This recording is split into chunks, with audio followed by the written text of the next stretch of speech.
What's going on, everybody? It's your man Louie T here with another installment of the Louie T Network podcast. Oh, first week of the NFL is in the books. We've got a lot to discuss, so we're going to jump right into the proceedings this evening. You're locked into the Louie T Network podcast that starts now. The Louie T Network.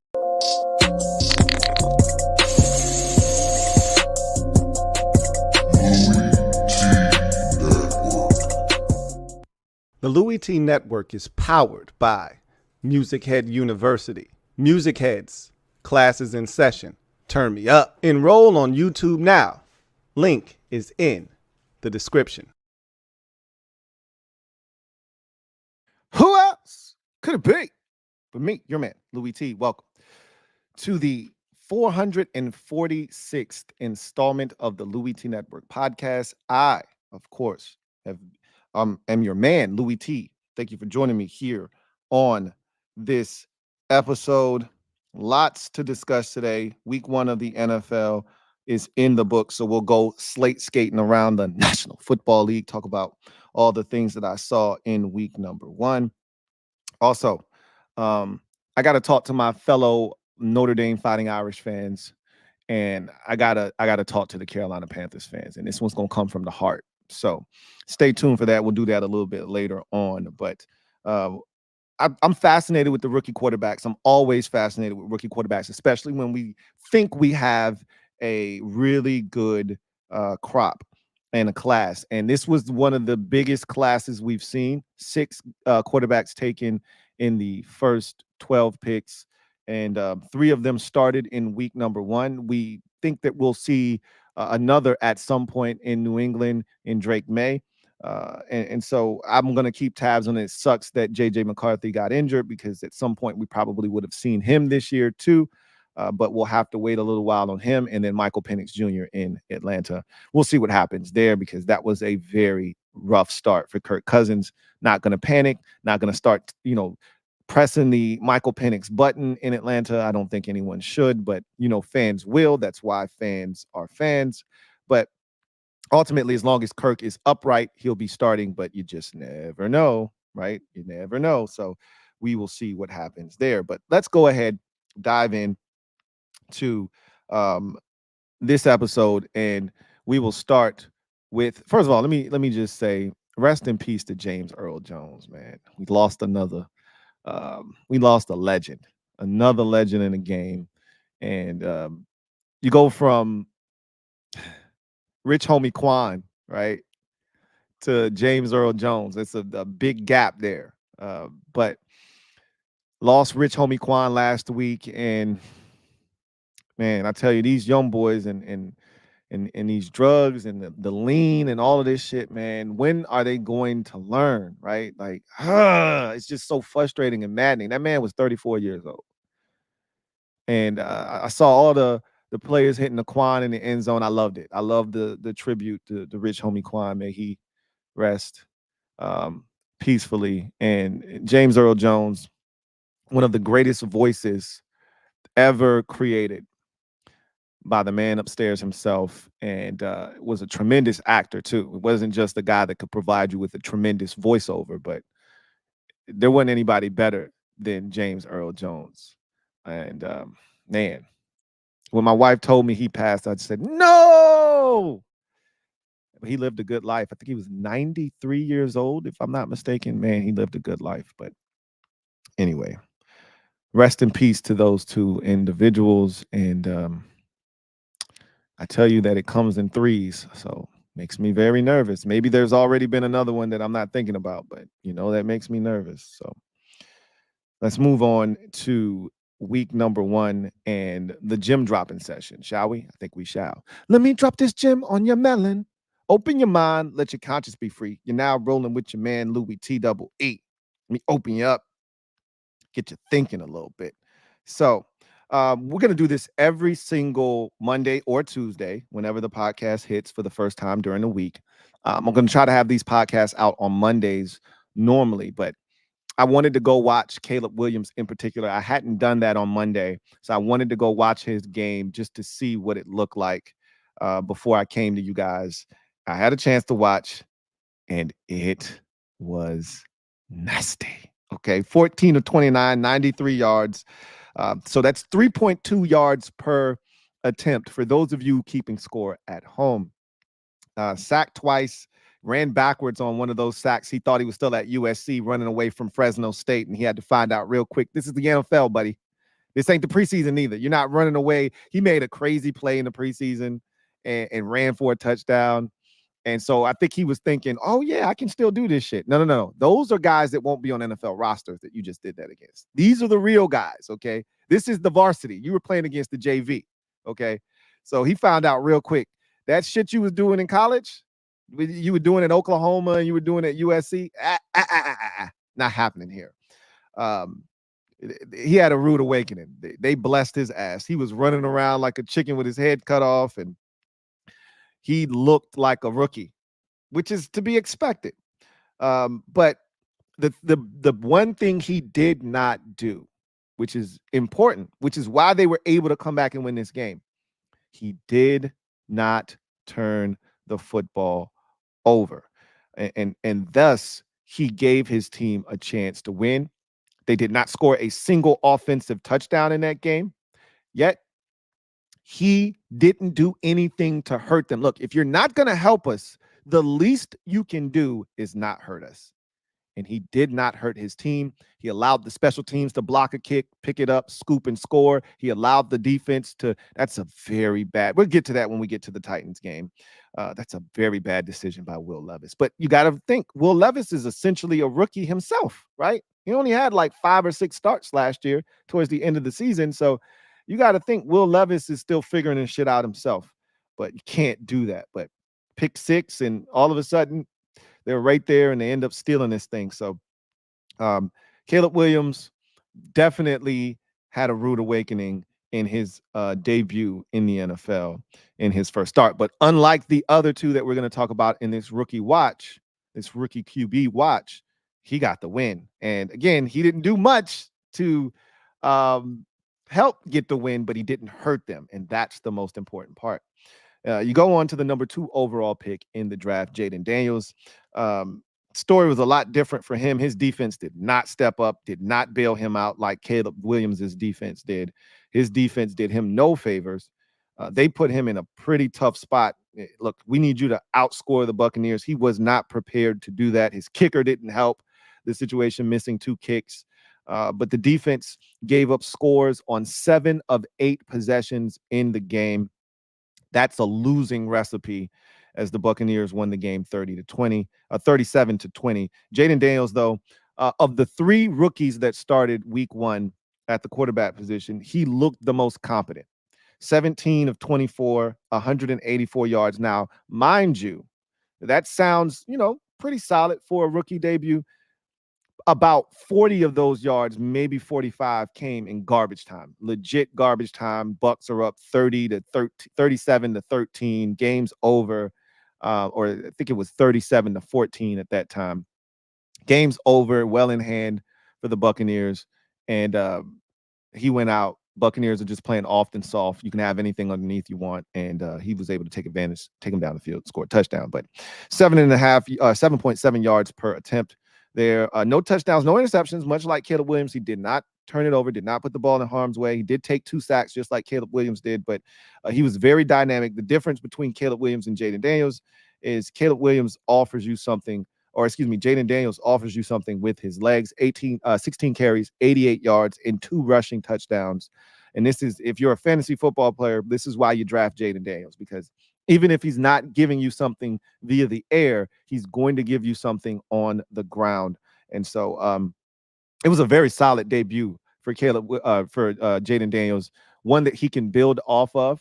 I think that if he had to do it over again, he missed a deep shot to Terry McLaurin. There was an opportunity there, and there was another few opportunities for him to get rid of the football, get it into the hands of a playmaker, and not have to utilize his own legs. But by and large, it was a solid debut for the number 2 overall pick, one he can build upon and see if he can be better in week number 2. And then you get to the last rookie to start, and it's Bo Nix. And unfortunately, he was not like Caleb Williams and Jayden Daniels in the sense that he did not turn it over, and his turnovers were big ones in this game. Bo Nix had a rough go of it. They were on his ass. I mean, pause. I mean, the Seahawks were peeling on his ass, and he did not handle it well. Now, Bo Nix did use his legs, and that's something that we saw in the preseason, and it was good to see him do that in the regular season as well. But 26 of 42 was Bo Nix. Caleb Williams, the only one of the three who did not have at least 50% completion percentage. Bo Nix was getting close, but he eclipsed the 50% completion percentage marker. But 138 yards is nasty on 42 attempts. That is gross. And similar to Caleb Williams, who was also at 3.3 yards an attempt, that is nasty work. A lot of check downs. And I talked about Bo Nix being a pseudo, Drew Brees type guy, but Drew Brees didn't come into the league and light it on fire either. But a lot of underneath stuff for Bo Nix in college, easy throws, not so much in the NFL. And I think that's what my biggest takeaway, and we'll talk about that here in a second when we get to these rookies, is there's a difference between college and the NFL and the windows in which you're throwing the football into. We'll talk about that in a bit. But back to Bo Nix. Unlike the other two that we just talked about, 2 interceptions for Bo Nix in the game, and they were big. They led to Seahawks points in a game that you only lose by 6. Those turnovers are key. Much like the other two, he was sacked twice in the game. Not as many yardage on his sacks, only 6 yards given up there, but Bo Nix scrambled 5 times for 35 yards and a touchdown. So his touchdown late cut it to that 1-score game, gave them a chance to attempt an onside kick, which they did not recover, and Seattle won the game. But Bo Nix hung in there. The thing I loved about his performance was he never looked rattled by the moment. He never looked rattled by the environment. It's a tough place to play for your first NFL start, Seattle, right? Going against that 12th man. I know it's not the same environment that it once was when they were at the peak of their superpowers, but it's still a tough place to play your first NFL game and make your first NFL start. He'll never forget my first NFL start came on the road against Seattle in that environment. And while it was tough for him at times, even down to the very last possession and play, he never gave up. He never looked overwhelmed. He never looked like the turnovers or the missed, passes or whatever the case may be, the pressure that they were applying to him, it never looked like it got to him. He competed all the way to the finish, and that's going to serve him well in Denver. And you just can't turn it over on the road and expect to win in this league. And so let me go back to Caleb Williams for a second and see what he did on the ground, because he had a couple of scrambles in the game, and I want to mention those real quick. Let's see. Caleb Williams, 5 rushes, 15 yards in the game. So his legs won't be as big a part of his game as Jaden Daniels or even Bo Nix. I think Bo Nix showed me in the preseason that he's going to be willing to run. And that's kind of more of him tapping into his Auburn days, not his Oregon days, where he was able to kind of just sit back and spray the football around the field. I want to say this last thing about these rookies before we move on. Yes, Billy Mack. Fat Man Scoop did pass away. So that's the third one right there. He was the first of the 3. Fat Man Scoop passed away. He collapsed on stage and was rushed to the hospital, but he didn't even make it to the hospital. They pronounced him dead in the ambulance. So that's the third one. Fat Man Scoop, one of the most recognizable voices in hip hop in the 2000s. This Fat Man Scoop's voice is just one of those voices that is stuck in my head. It's an indelible mark that he left in terms of his voice. He will be missed. And, one, you can say he died doing something he loved, but at the same time, he was too young to go, and you hate to see it, man. But these 3 quarterbacks, I think all can say the same thing, that having played in their first career NFL game, the preseason is cool, but it's not the same as the regular season. Teams are game planning for you. You're seeing different looks. You're seeing blitzes. You're seeing teams come after you and doing things to try to confuse you. And you're really starting to see some of the best now. In the preseason, you weren't necessarily playing against starters. So you weren't necessarily seeing real NFL level talent. Now you're seeing that. And I think they have to now rewire their brain as to what is open in the NFL, because when you play in college, and a lot of times when you're a quarterback that's drafted in the NFL, you played with superior talent. Whether you went to Oregon as Bo Nix did, or USC as Caleb Williams did, or LSU as Jaden Daniels did, you're playing with elite receivers, right? And Caleb Williams had a receiver drafted in the NFL this past year with him and Jerry Rice's son. And Jaden Daniels had 2 first-round pick receivers drafted this year, right? So you're playing with, and I think Oregon had 2 receivers drafted, if I'm not mistaken, this year. So you're playing with some of the best guys, and they're creating massive separation for you. And then in the college game, you can also scheme up guys wide open, spread out teams. They don't have enough talent to be able to cover 5 wide, empty the set and just go spacing. And that's what they did a lot at Oregon. They created so many easy completions for Bo Nix. And same with Jaden Daniels at LSU, easy completions, pitch and catch, right? A little bit different in the NFL. And I think you saw some of them gun shy, not cutting it loose. I think you saw them realizing, oh shit, like that corner's right there. I'm not used to that, right? They've got to understand that open in the NFL is different than open in college football. And if a guy has a half a step, you got to cut it loose. He's open, and you got to throw him open, and you got to throw into that window, and you can't be afraid. So, learning experience for all 3 quarterbacks. I expect each of them to get better as they progress. And I really liked the poise I saw from Bo Nix in the face of adversity. I liked what I saw from Jaden Daniels. I liked aspects of every single one of those quarterbacks. And quickly, I love the poise and the ability to overcome adversity that I saw from Bo Nix and not flinch in the face of mistakes in a tough environment that he was playing in. With Jaden Daniels, I love the fact that he just continued to compete to the very end. Like the team was down big late. He kept going after it. He was willing to put his body on the line. He ran the football, and his legs are going to be a problem. I just love the competitive spirit and nature that I saw from Jaden Daniels. And then with Caleb Williams, I just loved the humility there, right? Like, I know I don't have shit going, but I'm not going to hurt the team, right? I'm not going to try to force it. I'm not trying to make sure that I'm the reason we win this game. I'm going to move the hell out of the way, allow the defense and the special teams to get it done. And I'm just going to make sure that I'm not the reason we lose this game, right? Because as the number 1 overall pick, you can feel compelled to go out and be the reason that the team comes back from a 17-3 deficit to win. And you can hurt the team instead of helping it. Instead, he realized what his role was that day. Hey, just don't turn this bitch over. If we got a punt, so be it. Every possession should end with a kick. I think young quarterbacks need to hear that. Every possession should end with a kick. Every possession won't, but every possession should. And he realized probably midway through the 3rd quarter, yeah, I just need to get out of the way here, not try to force anything and cost my team. And he didn't. So let's get to Slate Skatin. Let's transition to our next segment. Feels good to put the skates on. Feels good to put the skates on. All right. Haven't done this in a while. Man, it feels good to.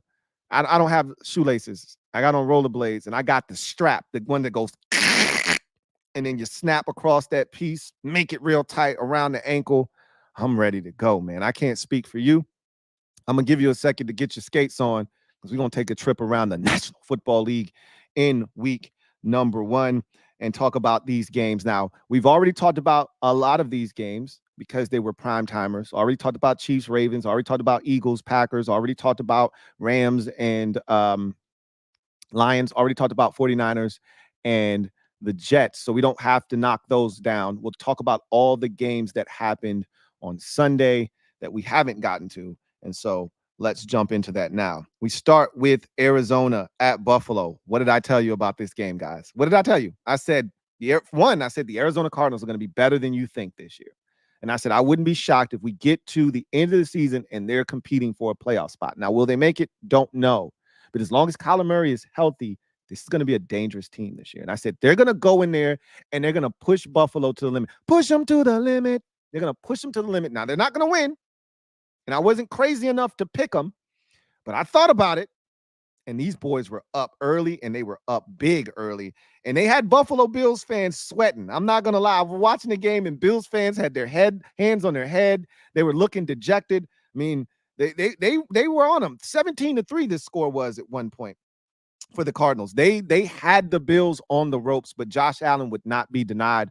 Now, I've said this, when Josh Allen puts on his cape and he does those Josh Allen-like things, it's fun to watch. It's a sight to behold, but it's also a double-edged sword because he'll turn it over, and he had a fumble, right? Trying to do too much, getting out of the pocket, doesn't see a defender, ball, gets hit from behind, ball comes out, Cardinals recover, and but he was over there leaping over guys. He hurt his wrist trying, diving over the pile on a touchdown run. He said he's going to be fine, and I think everything that I've heard since the game is that he'll be fine and he'll be ready to rock and roll. They've got a quick turnaround. Remember, they're Thursday Night Football against the Dolphins on the road, but what a comeback. I mean, they were down 17-3 at home, and the Cardinals were not. And we got the first kickoff return for a touchdown in the dynamic kickoff era from DJ Dallas, the former Seattle Seahawk, former Miami University,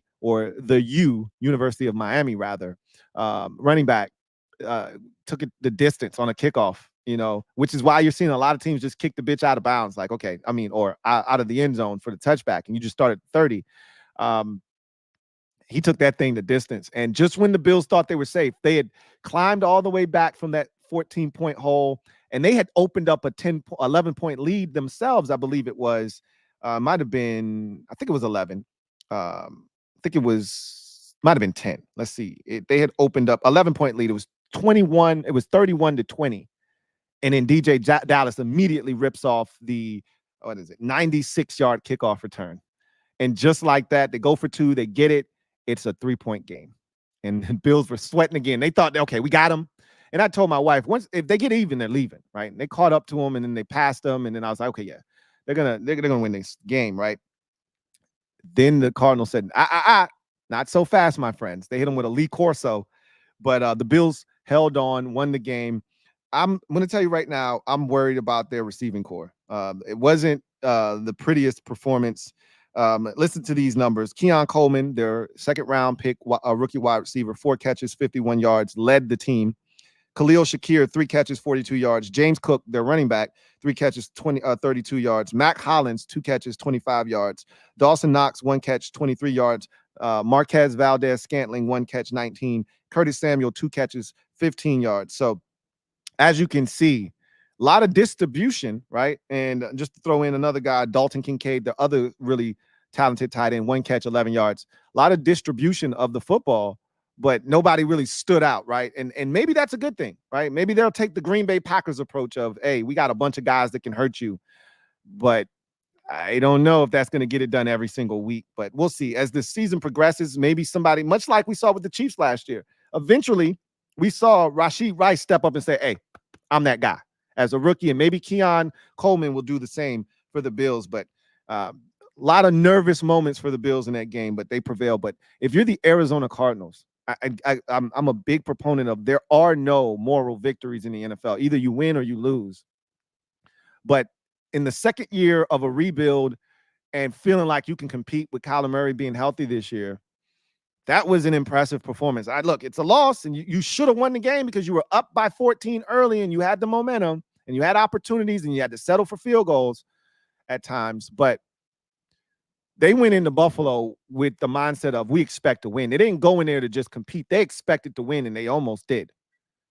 That's a dangerous team in the Arizona Cardinals. And I'm telling you right now, if you think you're going to just roll up into Arizona, or they're going to roll up to your building and they're going to lay down and you're going to win.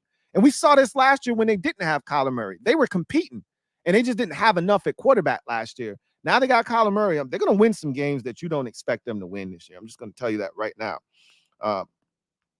I'm not saying, I'm just saying. This was an impressive performance from the Cardinals. They just didn't have enough to get to the finish line. Patriots at the Bengals. Boy, oh boy. I'm almost at the point, I'm trying to behave myself. I'm almost at the point where I want the Bengals to lose this year because of the shit they just pulled. You stinking bastards, you. They made me use my first F-bomb on social media of the year on Sunday. I watched this game and I just kept waiting for them to turn the shit up. Just kept waiting. And they kept doing stupid shit.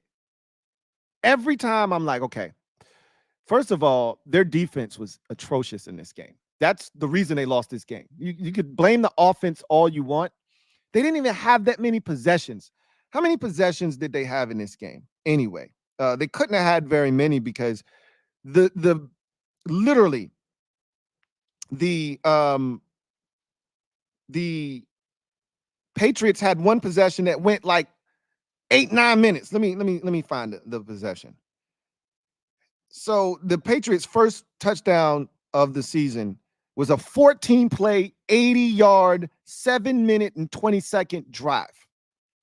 All right.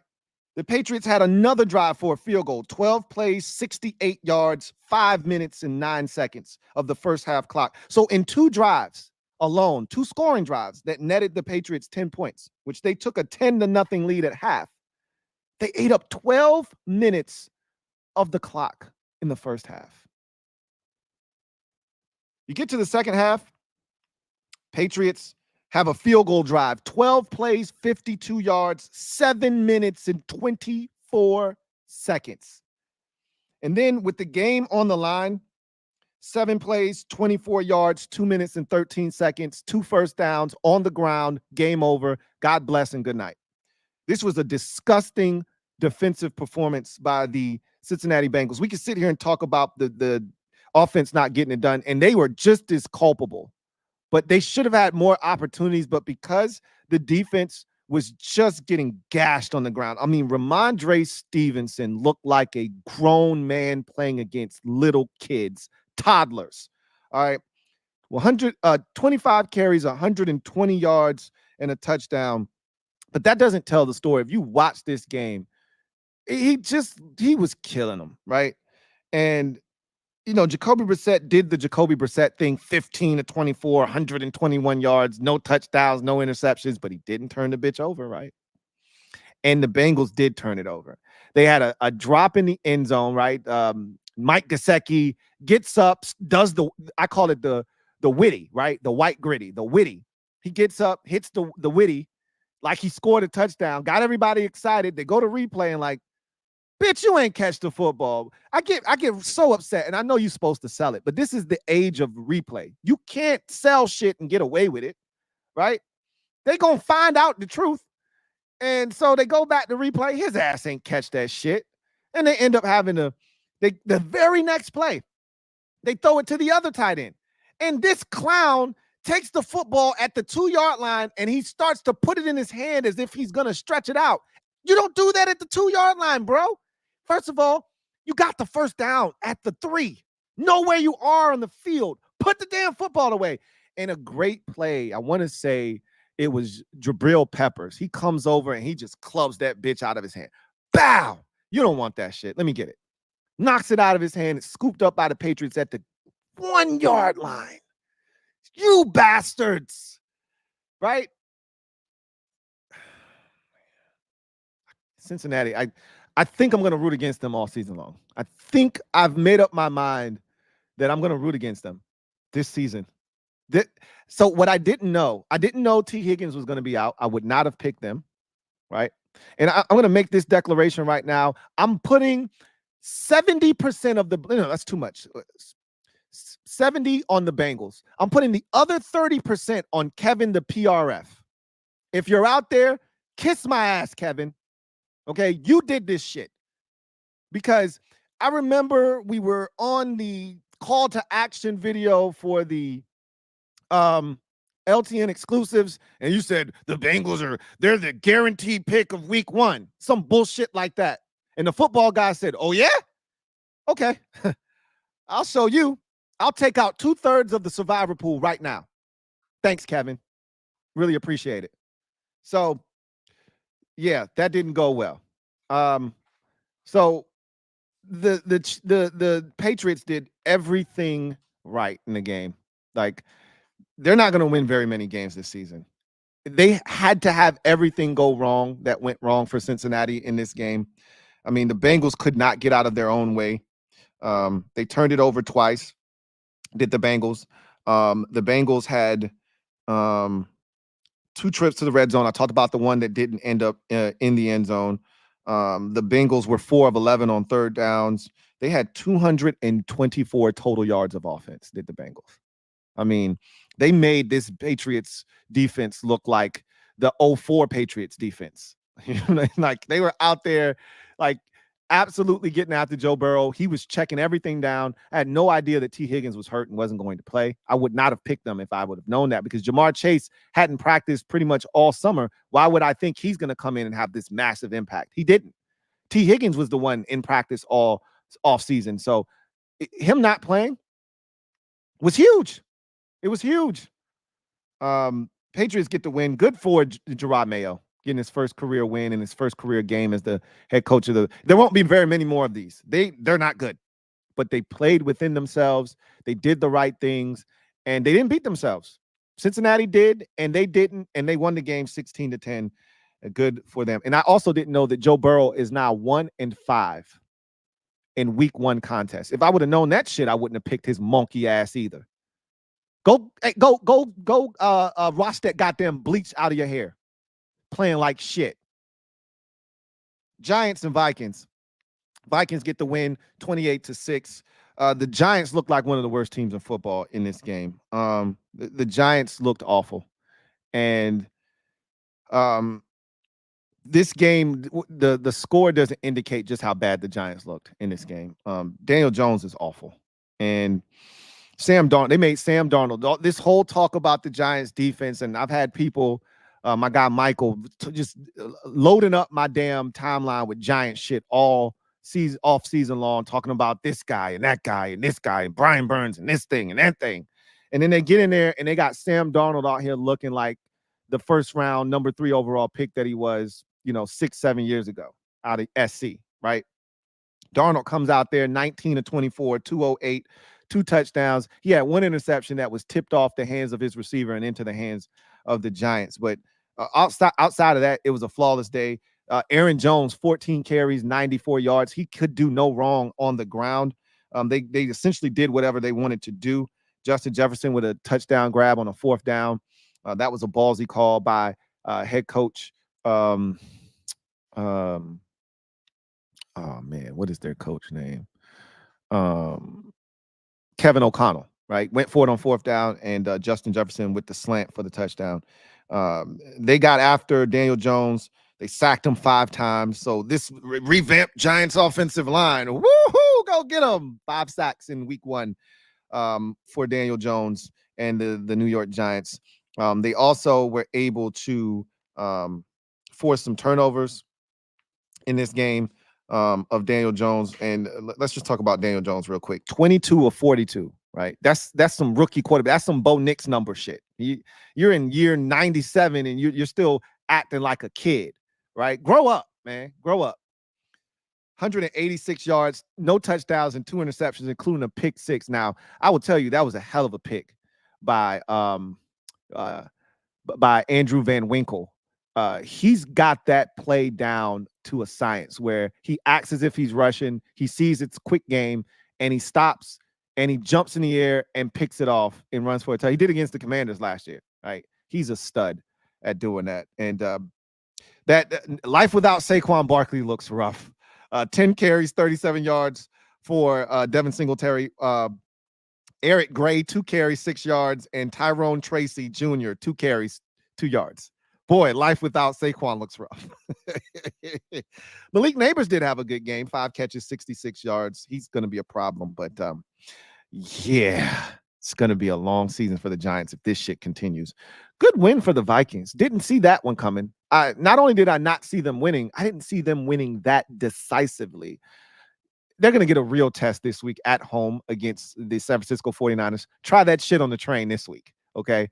You do it again this week, and you don't even have to win this game. If you're just hyper competitive at home against the 49ers next week, I'll start to respect you. But if you go home and they beat you up 33 or 31-10, I'm just going to look at you like it was just the Giants. So you got something to prove this week if you're the Minnesota Vikings, because that was an impressive win, but it was also the Giants. On to the next one. Talked about this game, so we won't spend a lot of time here, but the Bears get the win 24-17 over the Titans. The Titans had every opportunity to win this game. They came out like gangbusters. Will Levis was playing well initially. He was 19 of 32 for 127 yards, 1 touchdown, 2 interceptions. But Tony Pollard looked good in his Titans debut, 16 carries, 82 yards, and a touchdown. They were moving the football in the first half. They were scoring the ball in the first half. And they were playing within themselves. And then, after the block punt, it's like an avalanche happened and the floodgates opened and they didn't know how to stop it and turn it off. And so it went from the Bears dominating this game to, the Titans dominating this game to what in the hell just happened, right? It happened so quickly. You get the block punt for the touchdown, and then they go 3 and out, fumble, interception, touchdown, punt, interception, game over, right? That was the way the game ended for the Titans. They couldn't get out of their way after the block punt. It's like, listen to these drives in the first half, right? You had an 8-play drive for a touchdown. You had a 4-play drive for a field goal. You had a 14-play, 73-yard touchdown drive. That took 8 minutes off the clock. And so they were moving the football and doing some things. That block punt, after that, 3 and out, fumble, interception, touchdown, 3 and out, interception, game over. They just unraveled, right? And kudos to the Bears for sticking with it. It wasn't a great day by their offense. They didn't score a single offensive touchdown. But what they did do is they stuck to it. And this is what you call a total team victory. All right. Offense didn't do anything stupid. Defense picked 6. Special team. And also on that punt that was blocked and picked up for a touchdown, the defense got a 3 and out deep in their own, and in the Titans' own territory. So by them getting that 3 and out, forcing that punt deep in their own territory, they were able to block it, scoop it, and score it, right? So the defense was outstanding. That's called complementary football at its finest. Big win for the Bears in their home opener with Caleb Williams. That's a tough loss if you're the Tennessee Titans. That's a game you feel like you should have won. Solid debut for Calvin Ridley with the Tennessee Titans. Same can be said for Tony Pollard. I'd like to see them get Tyler Boyd a little bit more in the offense, but when your quarterback has like 125 yards passing, it's that there's only so many yards to go around, right? 50 of them went to Calvin Ridley, so a solid debut for him.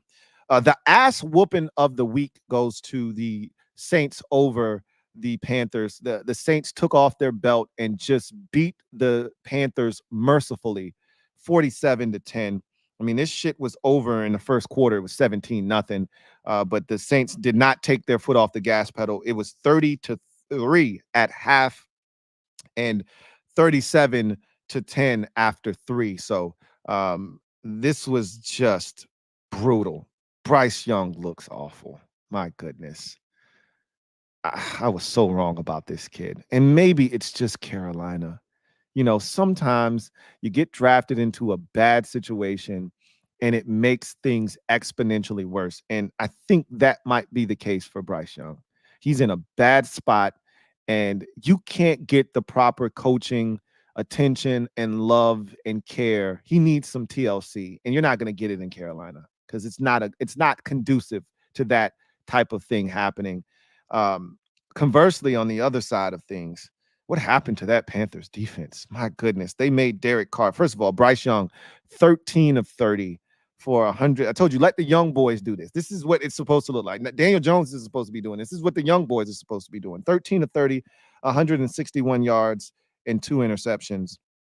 It'd be nice if there was some sort of run game to take pressure off of him. No such thing exists in Carolina right now.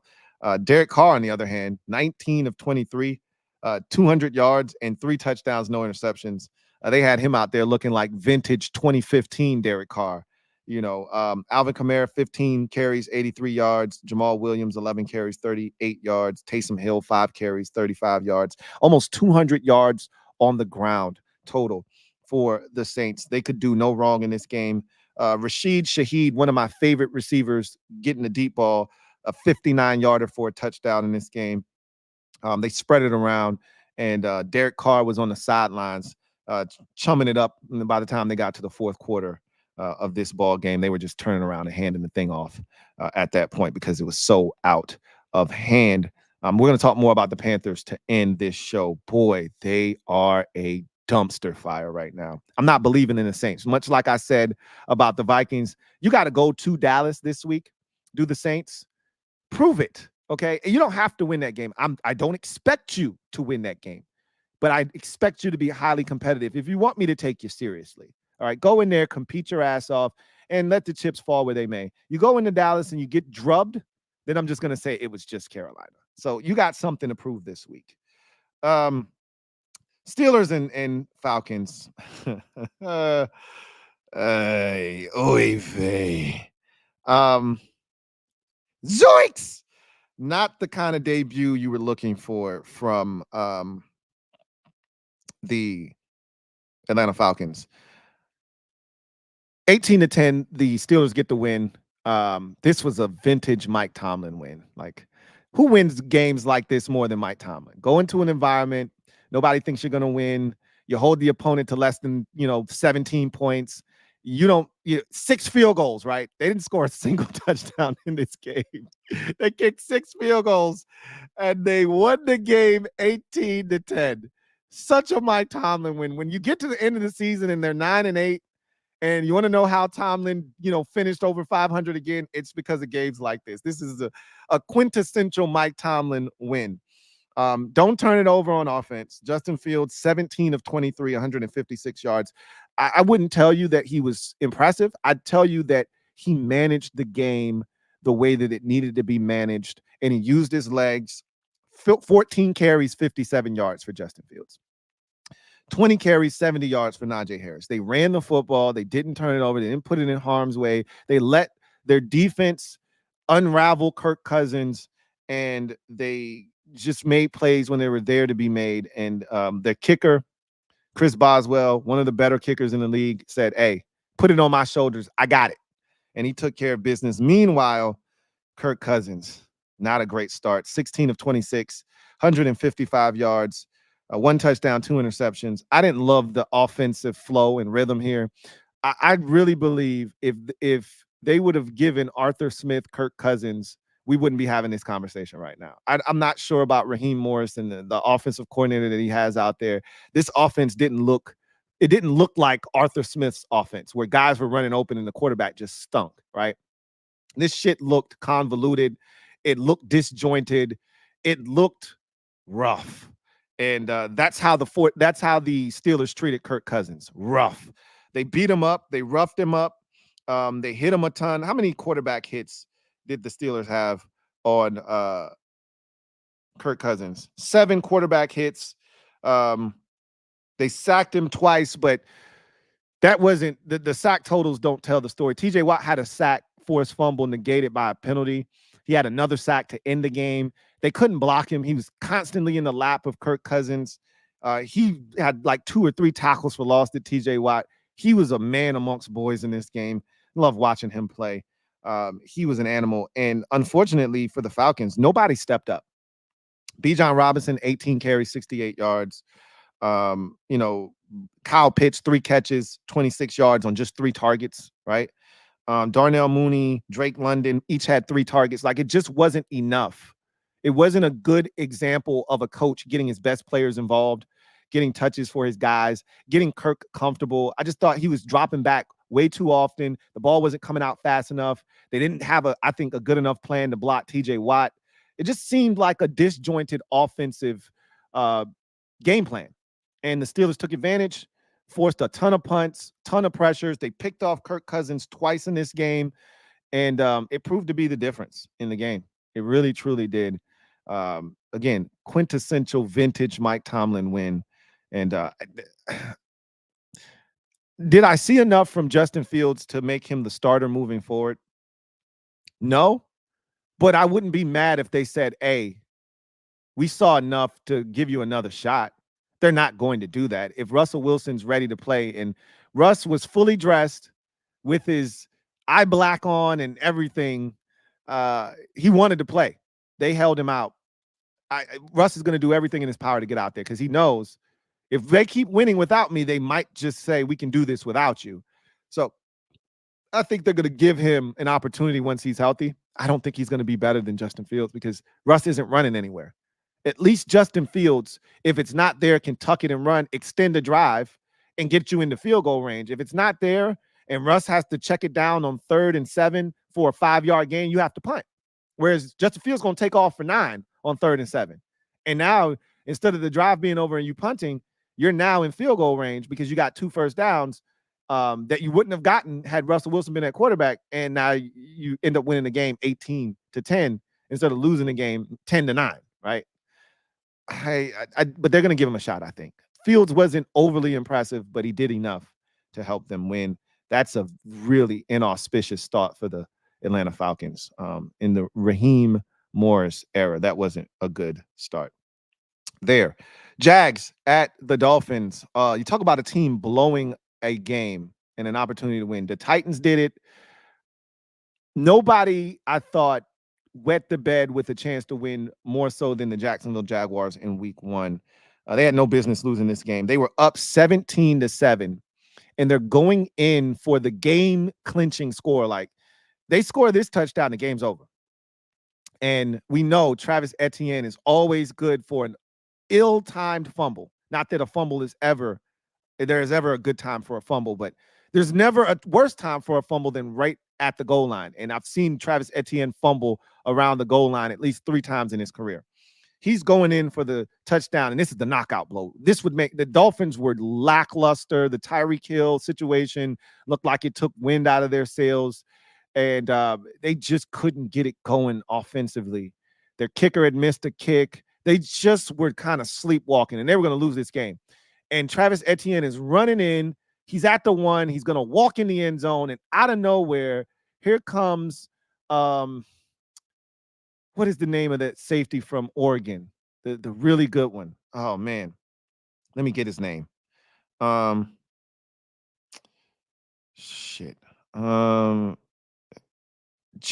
Holland. What a play by Javon mother effing Holland. He jumps in, and as Travis Etienne is at the 1 about to go in, he jumps in and he punches that bitch out. Boom! That thing comes spiraling out of his hand. The Dolphins run in the back of the end zone and recover it, and it changed the entire complexity of the game. The game was over. It would have been 24-7, and the Dolphins were done. Done. Instead, they rally, they score a touchdown to get a field goal, and then they get a field goal, as time expires to win the game. It was an emotional win because of the Tyreek Hill situation. They're going to have to play better than that if they expect to beat Buffalo. I'm just not buying the Dolphins this year. And I get it. It's week 1, and I don't overreact in week 1, right? Which is why I said New Orleans and teams like that, the Vikings, I need to see it, right? And I think the Dolphins are a better representation than what they showed in week 1. But that was a lackluster performance. It really, truly was. And they didn't have those explosive dynamic plays outside of the Tyreek Hill, touchdown, catch and run that he had. And did you see the celebration where Jalen Waddle was putting cuffs on him and then he was taking the cuffs off of him? Yeah, that was pretty dope. They're going to have to play better, though. This was not an impressive victory. And I feel like if they don't get the explosive plays, they're an offense that you can bog down because Tua isn't a real difference maker to me, right? And so, you know who else looked really good in this game? The rookie Brian Thomas Jr. out of LSU. He was talking shit to Jalen Ramsey too. They were getting into it pretty good. He had a touchdown catch in this game, 4 catches, 47 yards. He looked good. He looked real good. He looks like he's going to be a problem, by the way. And he drew a pass interference from Jalen Ramsey as well that set up their first touchdown of the game. So he caught one, set up the other. He looks good. He looks really good. But the Dolphins get away here. The Jaguars have to be kicking themselves because this is a game you had no business losing. They really dominated this game. Check this out. Tank Bigsby, 12 carries, 73 yards. Travis Etienne, 12 carries, 44 yards. They were really hurting them on the ground. They controlled this game. They controlled the pace. They took the air out of the football. They should have won this game. If they don't make the playoffs and they miss it by a game, this is when you come back to and you say, God damn it, we did that to ourselves. Texans, Colts. I said on the podcast episode previewing the week's action, my money picks of the week, the road team had won 4 out of the last 5 contests, and the one game that the road team didn't win resulted in a tie. So the road team has not lost in 5 consecutive games in this Texans-Colts series, and that was good enough for me. So I went with the Texans off the strength of that. Make it 6 in a row now. The Texans get it done 29-27. This was a fun game. This was back and forth. The Colts came out. What a throw by Anthony Richardson. This game was a microcosm of who he is as a quarterback. The throw he made to Alec Pierce, for the first touchdown of the season for the Colts. You have to see that throw. You have to see that touchdown. If you haven't seen it, please go find it. It's ridiculous, okay? The man is backpedaling away from 2 Texans defenders and lets it rip about 60 yards in the air and drops a dime over 2 defenders in stride for the touchdown. Are you effing kidding me? Seriously? That's how you feel, Anthony Richardson? And then you get the easy throws and he misses. And you go, bro, so you can make that throw, but on 3rd down and 7, you got an open receiver, and that's the shit you do? And that's the dilemma and the problem that I have with Anthony Richardson is that the consistency is lacking. But boy, is he talented. My goodness. He makes a throw in this game to, I want to say it was Ashton Doolin. Let me check. Yeah, 54-yarder, a strike. There's a Texan defender right there, and he zings it in there to Ashton Doolin, and he takes off and runs for a 54-yard. Just when the Texans started to take control of this game, he does that, and they're right back in this thing. It was 29-19. The Texans had just scored a touchdown to Stephon Diggs. I think it was his 2nd touchdown of the day. And it felt like the game was over. They were up 10. There was probably like 7 minutes to go in the game or so. And it felt like, okay, that's it. That's the knockout blow right there. And the first or second play of the drive, it felt like it probably was like maybe the 3rd or the 4th or 5th play of the drive. Because it was only, how long was it? 54. It was like the 2nd or 3rd play of the drive, 54 yards. Phew. And Doolin took off. And I said, damn, that's a great throw, right? So it's the misses that get you, but the throws are there. He's super talented. This was the Joe Mixon game, though. If you watch this game, some timely throws from C.J. Stroud, including the last one on the sidelines to Nico Collins, who also was a stud in this game. 6 catches, 117 yards for Nico Collins. Man, did he grow up fast once C.J. Stroud got on the scene. But he had a catch at the end to ice it. On 3rd down, C.J. Stroud is rolling out to his right. He throws a bullet, and it doesn't look like he's going to be caught in bounds. And Nico Collins dives, gets a knee down, and corrals it, and you just go, whoa. That was cool. Joe Mixon, 30 carries in his Texan debut for 159 yards. Joe Cash Money Mixon showed up in this game. Took his gloves off somewhere through the 2nd quarter, and he was gloveless Joe, and he went apeshit. You don't think the Bengals could have used gloveless Joe in their week 1 loss to the New England Patriots? The Texans are going to be scary, man. I mean, my goodness. Joe was out there balling. You got Nico Collins losing his mind, and then you still have, when you need it, Stephon Diggs, 2 touchdowns in his Texans debut. They're going to be a problem. The defense wasn't as sharp, but the Texans are good. This was a good win on the road. Tough, hard fought, but they made the plays that needed to be made. They gave up some explosives. I know D'Amico Ryans is preaching to his team. You take away those explosives, and we win this game comfortably. And that's a part of the game. They clean up some of those explosives. Look out, right? They were really good in this game. This was a fun game to watch. On the Colts side of things, Anthony Richardson, and this is what I'm talking about, right? Told you the completion percentage. I said at the end of the season, remember, small sample size, I said, I bet you he's sub 60% completion percentage in his second season if he plays the entire year. 9 of 19 for Anthony Richardson in this game. All right, that's for those of you somewhat slow in the math department, that's sub 50% completion percentage. Okay. 212 yards though on 9 completions. Okay. 212 yards on just 9 completions. He had a 60-yarder to Alec Pierce and a 54-yarder to Ashton Doolin, and they were both dime throws, some of the best you'll see of the week. 2 touchdowns. The one interception was bad. It was a bad throw in the red zone, no less. And this is what I'm talking about. You got to take the good with the bad with this kid. But he also had 6 carries for 56 yards. He's a talent. He missed Adonai Mitchell on 2 deep balls that would have been 2 walk-in touchdowns. And this is what I'm talking about with Anthony Richardson. You got to take the good with the bad.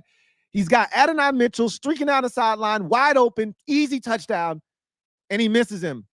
And then you got one where Alec Pierce is blanketed by 2 guys, and he's backpedaling, and he throws a dime, and he drops it in the bucket. Who are you? Who are you, Anthony Richardson? Reveal yourself. I just think that's who he is. He'll miss some of the layups. He'll hit the toughies. You just have to learn to live with it. What a game that was. That was fun. Raiders, Chargers. This was not fun to watch. Okay, this was ugly. It was sloppy. It was Jim Harbaugh football, right? This is what you got to get used to if you're a Chargers fan. Look, Chargers fans we don't give a shit. If we win, we don't care. I don't blame you. But Gardner Minshew, 25 of 33 for 257. Not a bad day at the office for him. But it just didn't amount to anything. Didn't amount to any points. 1 touchdown winner. That's a Gardner Minshew game, right? We've all seen this from Gardner Minshew. 25 of 33, 257, a touchdown, and he's going to throw a pick if he throws a touchdown. He'll have those games where 3 touchdowns, but for the most part, 2 touchdowns, 1 interception. 1 touchdown, 1 interception. 3 touchdowns, 2 interceptions. That's Gardner Minshew in a nutshell. He was solid in this game, but they only scored 10 points, right? That's the Raiders, right? Meanwhile, the Chargers, Justin Herbert. This is what it's going to look like with Jim Harbaugh, right? This was also the J.K. Dobbins game, okay? J.K. Dobbins, we'll talk about him here in a second. 17 to 26 for Herbert, 144, 1 touchdown, no interceptions. It was not pretty. The passing game was not pretty, but the run game looked like a Jim Harbaugh special. 27 carries, 176 yards for the Chargers on the ground. J.K. Dobbins, 10 carries, 135 yards and a touchdown. Gus Edwards, 11 carries, 26 yards. Right? They're going to run the football is what I'm trying to tell you. J.K. Dobbins had 2 big runs that made up for the vast majority of his 135 yards. He does not have that gear that he once had when he came out of Ohio State. He cannot take it to that next gear to pull away. He had 2 big runs and got caught from behind on both of them. But they were big runs. One was 61. I think the other might have been 50-something yards. So that's where the bulk of his yards came from. But he couldn't pull away. You knew he was going to get caught. So you could tell that those injuries that he sustained have taken a toll on the speed. And he wasn't the fastest guy in the world to begin with, but he was a lot faster than he is now. But those still led to scoring opportunities for the Chargers. Ladd McConkey in his NFL debut, 5 catches, 35 yards in the game-sealing touchdown. He made 2 defenders miss on that play and got into the end zone to seal the game 22. And then a little fight broke out after that. Benches cleared. You don't see that often in the NFL. Both benches cleared. It got ugly, but the Chargers prevailed in this game. 22-10 is the final. They got 4 sacks in this game. Khalil Mack against his former team, he always seems to eat up the Raiders. 1 sack and a half in this game as the Chargers get it done in Jim Harbaugh's debut. Broncos, Seahawks, we talked about this game already, so we're not going to really get too much into this. 26-20 is the final score for the Seahawks. This was a fun game to watch. Geno Smith had a 30-yard touchdown scamper. It was fun to watch the old man go 34-yard touchdown run. I was like, go, Geno, go! Geno Smith, 18-25 in this game, 171, a touchdown and an interception. They also had a really bad safety, did the Seahawks in this game. Like you can't have a safety in your own end zone. First of all, I didn't like the play call in the end zone. You can't have a slow developing, sprint left play where your quarterback is rolling out on a play in the end zone, and then so you got a holding penalty on the end zone in the end zone, and that's a nasty way to live. But they overcame the slow start. Did the Seahawks, and a lot of it due in part to their defense really getting after Bo Nix, excuse me. I talked about the 2 interceptions that Bo Nix had. Also, Kenneth Walker III was outstanding in this game. 20 carries, 103 yards. Tyler Lockett had a big catch late to kind of help salt the game away. He had 6 catches, 77 yards. But excuse me, overall, Seattle did just enough to win. They also did some things to try to keep the Broncos in the game. They fumbled a kickoff. Did the Seahawks? They had the safety in the end zone, so they were doing some things that if they were playing a better team, they might have lost this game. But they ultimately prevailed. Geno Smith looked good. Remember, he was dealing with the injury over the summer in the preseason and training camp, but it was good to see him out there, and he looked good as he led the Seahawks to a 26-20 victory over the Denver Broncos. Cowboys and the Browns. Wow. This score doesn't do this game any justice. This was not a fun watch. As a staunch hater of the Dallas Cowboys, I wanted this to be competitive. I thought it was going to be competitive. My gut told me they were going to win this game, but I thought they could go in there, Cleveland's defense be, rowdy and make things interesting. Boy, my biggest takeaway from this game isn't the fact that the Dallas Cowboys dominated in all 3 facets, including a punt return touchdown by the all-pro punt returner Kevontae Turpin. That's not the biggest takeaway for me. They did look really good, though. God, they look good on all 3. But similar to what I said about some of the others, I expect Dallas to be good this year, though, right? Like 10 wins good. I don't expect them to be 12 wins good. I expect them to be 10 wins good. But the biggest takeaway here is Deshaun Watson stinks. I think he's going to go down as the biggest free agent. Well, that was a trade. One of the biggest busts in NFL history in terms of a trade and the return on investment on a trade. I think he's going to go down in history as the worst of that we've ever seen. Listen to his numbers on the day. And if you watched it, it's even worse than the numbers indicate. 24 of 45 for Deshaun Watson. Again, leave that shit for the young boys. That's Bryce Young, Bo Nix type numbers. Leave that shit for the young boys. That's Will Levis type numbers. Leave that shit for the young boys. Deshaun Watson is a vet in the game out here looking like a young man, right? 24 of 45. So we're hovering around that 50% mark. Okay, barely above it. 169 yards. That's 3.8 yards per attempt. 1 touchdown, 2 interceptions. Okay.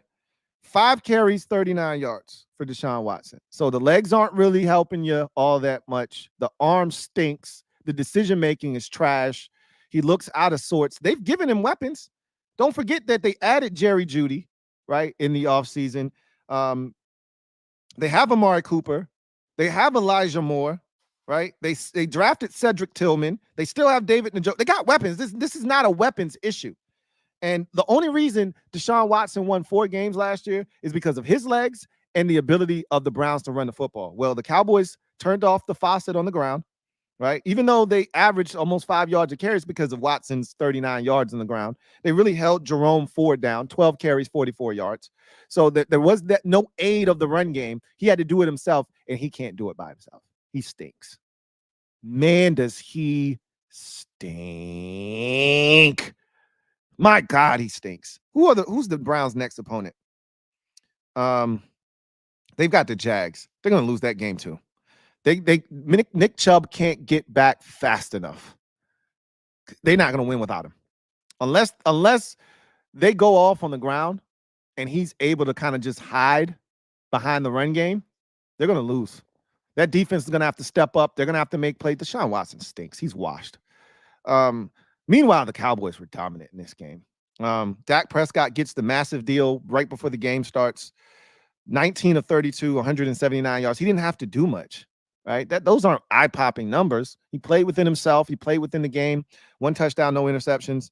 They didn't have a real dominant run game. Zeke Elliott, 10 carries, 40 yards. Rico Dowdle. Like, this shit isn't going to be good enough. By the way, when they play better teams, this running back by committee shit they got going with old man Zeke and Rico Dowdle and Deuce Vaughn, and that shit's not going to get it done, right? Which is why I don't think they're going to be a 12 or 13 win team. They'll be a 10 win team, maybe a 8 or 9 win team this year, but they won't win 12 games because Dak wasn't great in this game. And good, granted, that Browns pass rush is real, right? Zadarius Smith and Myles Garrett, that's a real legit pass rush. And Myles Garrett was getting after it in this game. He forced a fumble.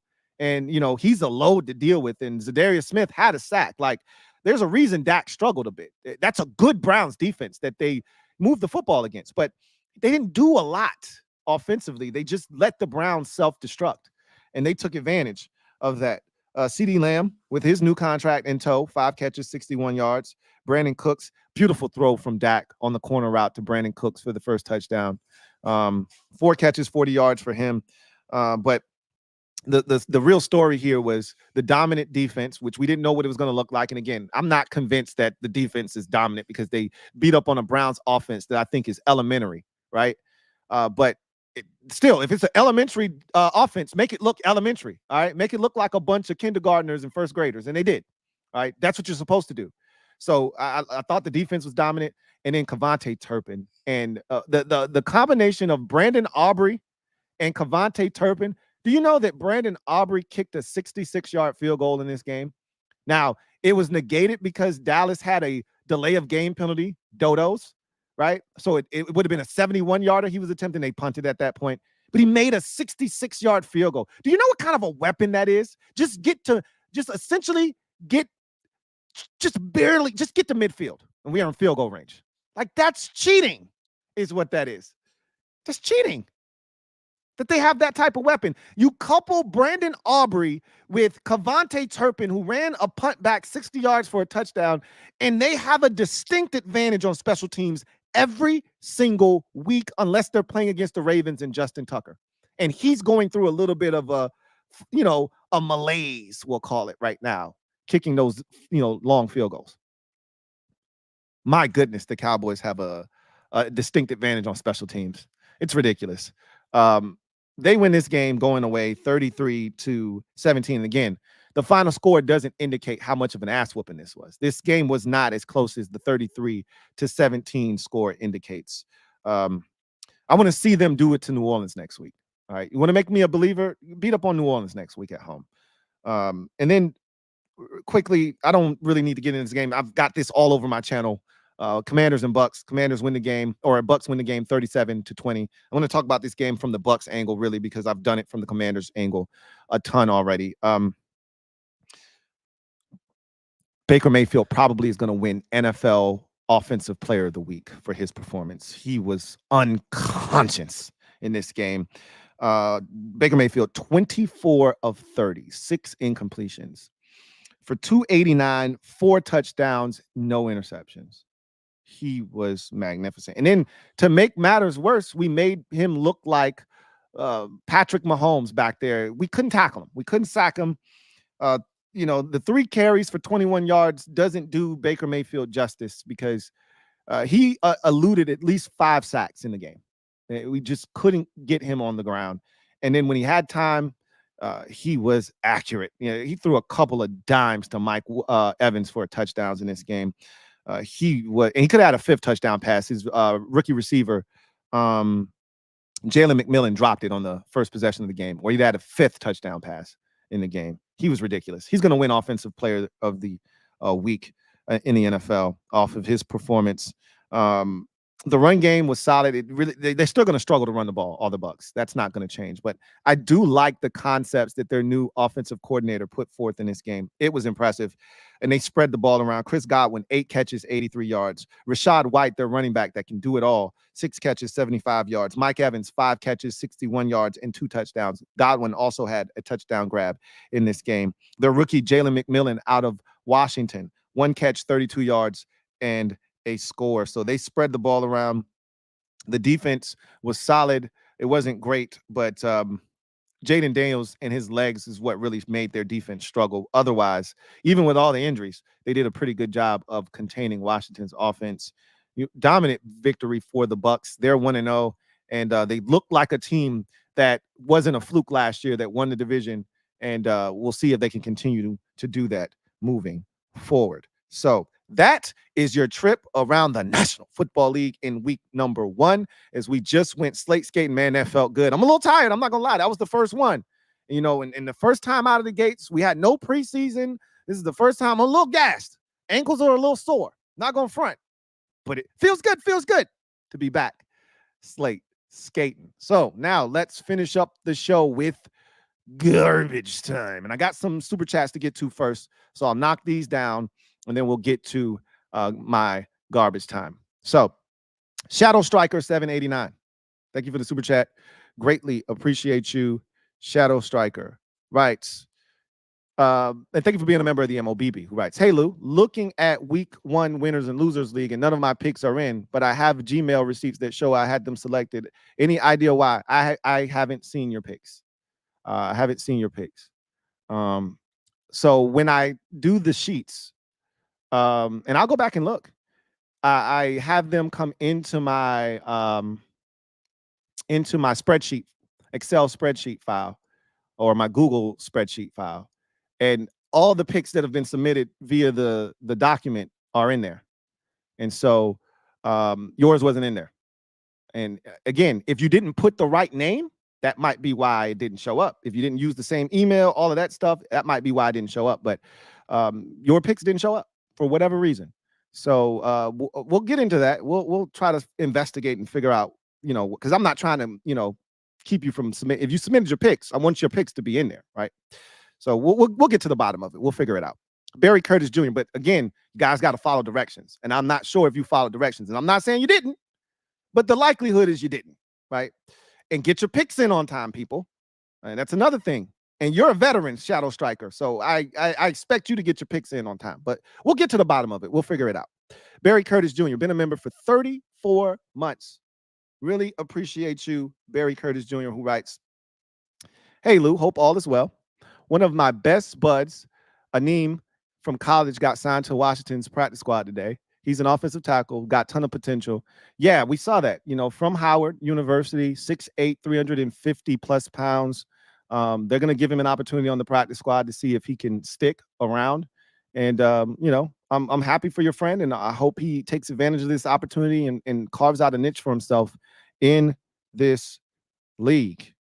John Perez, my guy, JP, thank you for the super chat. Greatly appreciate you. Thank you for being a member of the MOBB. My guy, JP, writes, Lou, I feel I feel bad for Panthers fans. They got to deal with this clown owner for God knows how long. We know what it's like to have a trash owner, too. I'm going to get to that here in a second, JP. It's the perfect segue. All right. Going to get to that here in a second. Christopher McLaughlin, thank you for the super chat. Greatly appreciate you. Thank you for being a member of the MOBB. My guy says, first of all, thank you for your generosity as always, Chris. And thank you for being a valued member of the MOBB, who writes, hey, Lou, what's up, Chris? Hope all is well with you and the fam. Likewise. He says 3 questions. Which college football team has the best chance to beat Georgia for the national championship and why? Number 2, how long do you give Prime to turn Colorado around? And 3, what do you expect the money deal for Michael Parsons to be? Whatever the highest paid edge rusher is in the NFL right now, exceed that by about $5 million. Okay. So if the highest paid, edge rusher in the league is at 112 million, he's getting 117. I don't know what that number looks like, but he's going to exceed it, and he's going to blow it out of the water, and he's going to set the new bar for the pass rusher money. As far as who's going to beat Georgia, that's a tough one. You know who could beat them? Texas. Quinn Ewers looks good, and they're not going to be phased like Steve Sarkisian. Sark has that Texas program back to where it was under Mac Brown, when Mac Brown had it at its height of its superpowers with Vince Young. They got talent, man. That's a good program. And they got Georgia in about 5 weeks. As don't forget, Texas is in the SEC now, and they're in the SEC East with Georgia. Texas can beat them. I don't know if they will, but they got the quarterback that's veteran enough. I'm looking at Texas and I'm saying, if it ain't you, it ain't going to be Alabama this year. And Jalen Milroe stinks. It's not going to be Alabama. If it ain't Texas, maybe Ole Miss. Maybe Ole Miss is playing some ball right now. And I like that dark kid at quarterback. So we'll see. It's some teams out here that got a shot. But right now, my money's on Texas. How long do I give Prime to turn around Colorado? You know, as in college, it takes at least 3 years to get your recruits in there and to really like it's changed a little bit because of the portal and how fast you can get guys in there, but it's going to take some time because it's still Colorado, and he's got to get all of his guys in there, and then he's got to get them to buy into what he's selling, and it's just not enough talent. It's going to take some time. I'm going to say you're going to really start to see, and the problem is Shedeur is going to be gone next year. And so who's playing quarterback? You might be more talented overall, but you might not be as good at the quarterback position. Travis Hunter probably going to be gone, right? So you might not be at high level talent-wise, you might not have as much, but you might have overall more talent. But if you don't have a quarterback in college, in the NFL, at any level, you don't have a quarterback, you don't have a chance. So my question is, who do they have to take the mantle from Shedeur? Because I think talent-wise, they're going to continue to get better, right? People are going to, because Prime is an easy target. He's really outspoken, and he's a bit extra, right? So it's easy to pile on him. And look, he took over a program that won, one game and none in their conference when he took over. So, and now they're in the Big Ten, I believe now, right? So it's one thing to go 0 in the Pac-12. The Big Ten is a beast. It's an animal of a conference. And he got thrusted in there with no talent. So it's going to take a little while. I think by year 3, which is next year, you'll start to see the talent kind of start to, they'll wash out all the guys that were there that weren't very good, and they'll start to get more talent in there. And by year 4, hopefully they have a quarterback then. You'll start to see them maybe be really competitive in that conference. But he'll get some time. Colorado is Colorado. He'll have time to turn that program around. But it's going to take some time. It's not going to happen overnight, right?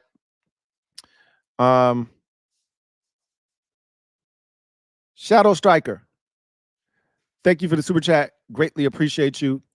Double up. Thank you for doubling up. Who writes, I see the username entered online in the PDF is lowercase, the S in Striker rather than uppercase, like my YouTube name, which is what I entered under. That wouldn't be the reason why I didn't get your picks, though. Like, just because it isn't capitalized wouldn't be the reason. But I'll go back and look. It could be an error on my part, and if it is, I'll apologize. But I went through that thing 15 times to make sure I didn't miss anything, and I didn't see your picks.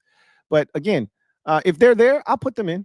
No worries. I'll just check to see when they were inputted, and if they beat the Thursday night game, you'll get credit for all of them. If they didn't beat the Thursday night game, then you'll be docked for that one, and then put the rest of them in if it was in a timely manner. So we'll figure it out. Don't worry, Shadow Striker. You won't go 0 for this week if you had your picks in. If you submitted them like you said you did, we'll make sure you get credit for them. Okay, don't you worry. We'll take care of it. All right, so let's get to my Notre Dame Fighting Irish first. If you're a Notre Dame Fighting Irish fan, turn the speakers up. Turn me up. Turn me up in your headphones. I'm talking to you right now. Talking to the program overall. So, as a Notre Dame Fighting Irish fan, here's what I've observed with the program under Marcus Freeman, our new head coach. He's been here now 2 years since Chip Kelly bolted for LSU. And the reason Chip left is because you can't get national championship talent at Notre Dame. And I don't blame him, right? So this is what Notre Dame needs to do. Marcus Freeman said yesterday that the reason we lost it's the most embarrassing loss in, I won't say in program history. Okay, that's a bit much, but in the moment, it feels like one of the most embarrassing losses in recent memory in the pro. And I'm talking the last 25, 30 years. This feels like the equivalent. And again, It's not Michigan losing to Appalachian State when they were a Division, 2 program or whatever they were at that time. But it feels like it if you're a Notre Dame Fighting Irish fan. And I would be lying to you if I said I didn't see a loss like this coming. I just didn't see it coming the week after we beat Texas A&M on the road, right? But I told you we were going to lose because too many people were saying, well, look at Notre Dame. They've got an easy schedule. Notre Dame's got a great path to the college football playoffs. And I'm like, we're going to lose a game. Trust me. Because the first week I watched this team against Texas A&M, I looked at Riley Leonard and I said, he stinks. The same thing I said last year when Sam Hartman was our quarterback. Sam Hartman can't take us where we need to go. He stinks. All right. I said Riley Leonard stinks. And Sam Hartman was better than Riley Leonard, by the way. Riley Leonard stinks. And I said, this isn't good enough. And here's my message to Notre Dame. We are who we are. We are who we are. And you have to acknowledge that. And the sooner you acknowledge that, the better off the program will be. We are not Georgia. We're not Alabama. We're not the University of Miami. You can't go in the portal and find the next big thing at quarterback to help change the fortunes of your program in one season. We're not those programs. When we go in the portal, you have to understand what type of athlete we can recruit. It's Notre Dame. We have a stringent academic guideline that you have to follow and must meet. So you can't go in the portal and go get some talented quarterback that has a 2.5 GPA, that has a 2.7 GPA. That's not good enough for Notre Dame. It's the same thing with the recruiting process, right? So hold on a second.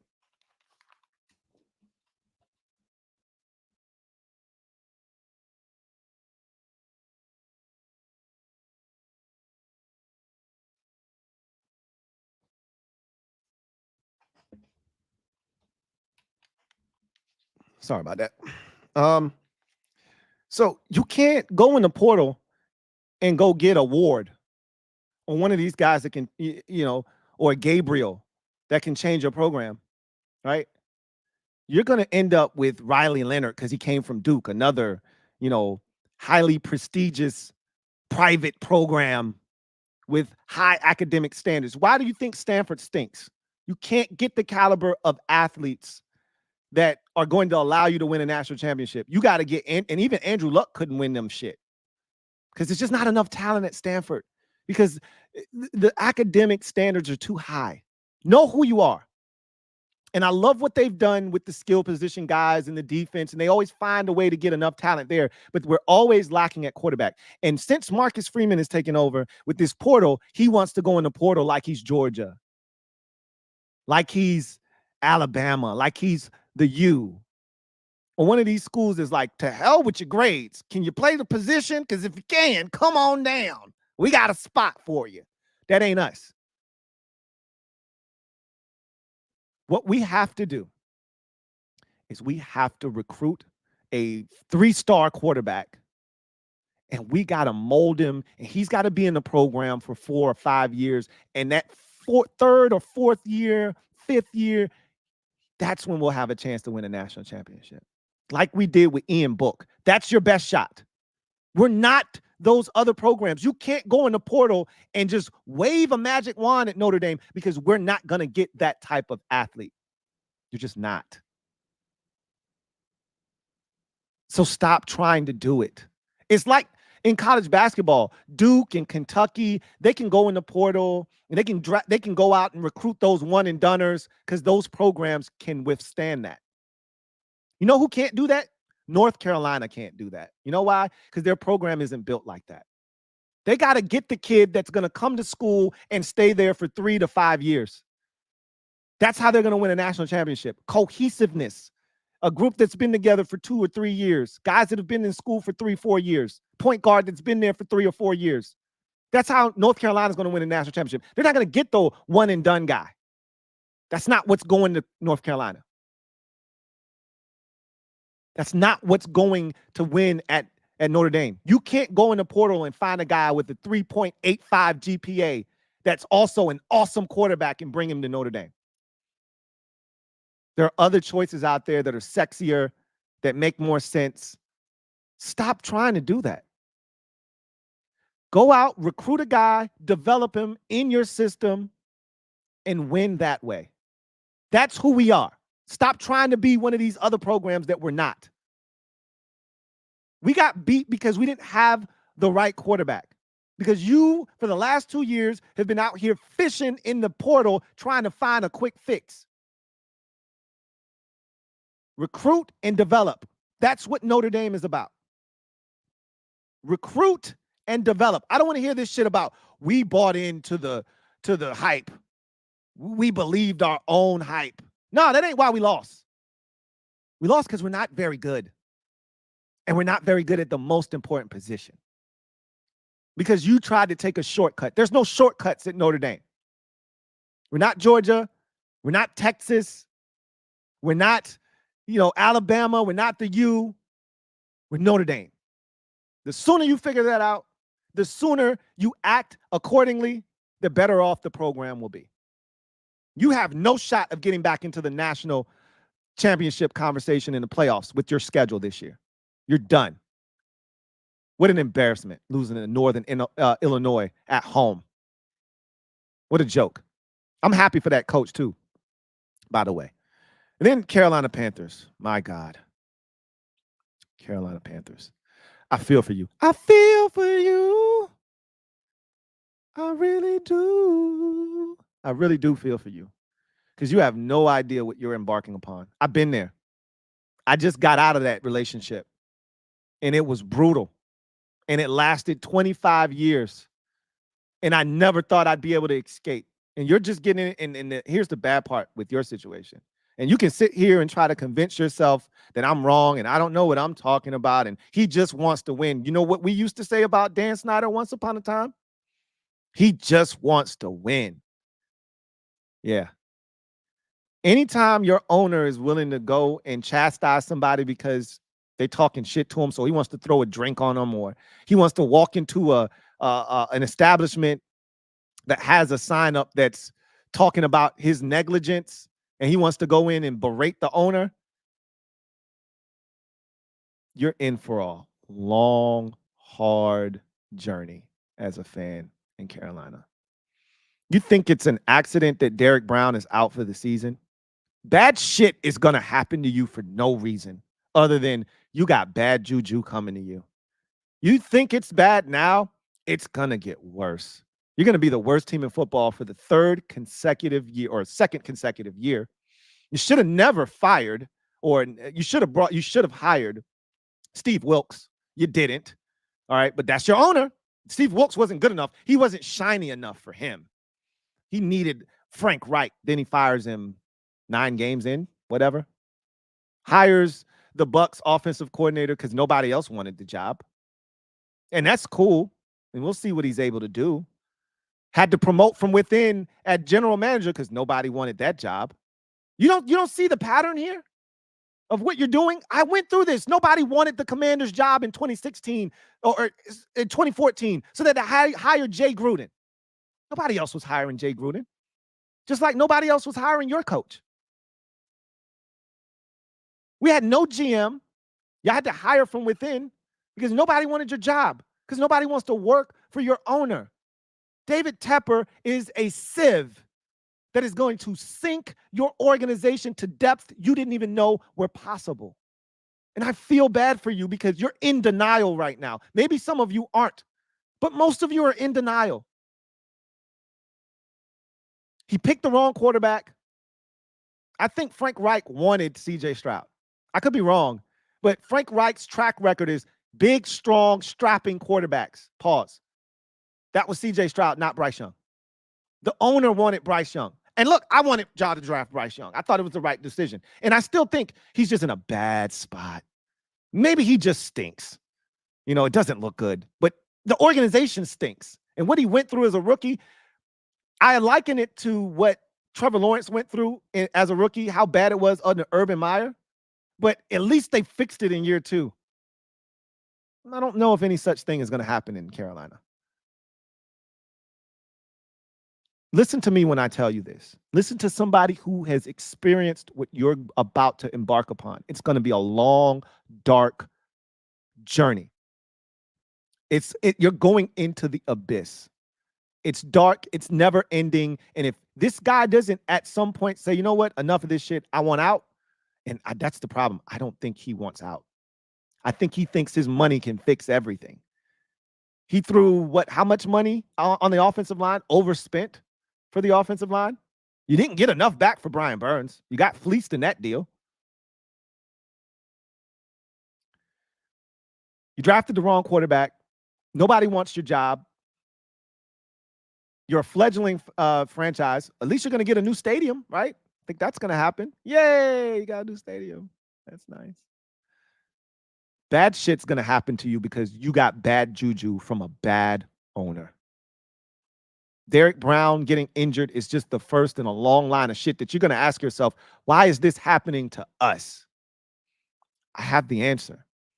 And deep down inside, you know the answer. And the sooner you acknowledge that as a fan, the faster you can come to grips with your reality as a fan. We're trapped in a relationship that's abusive, that we can't get out of. We got to hope he lets us out of. And I really feel bad for you because of it. Been there, done that, got the t-shirt, never want to do it again. I get to watch this one from afar.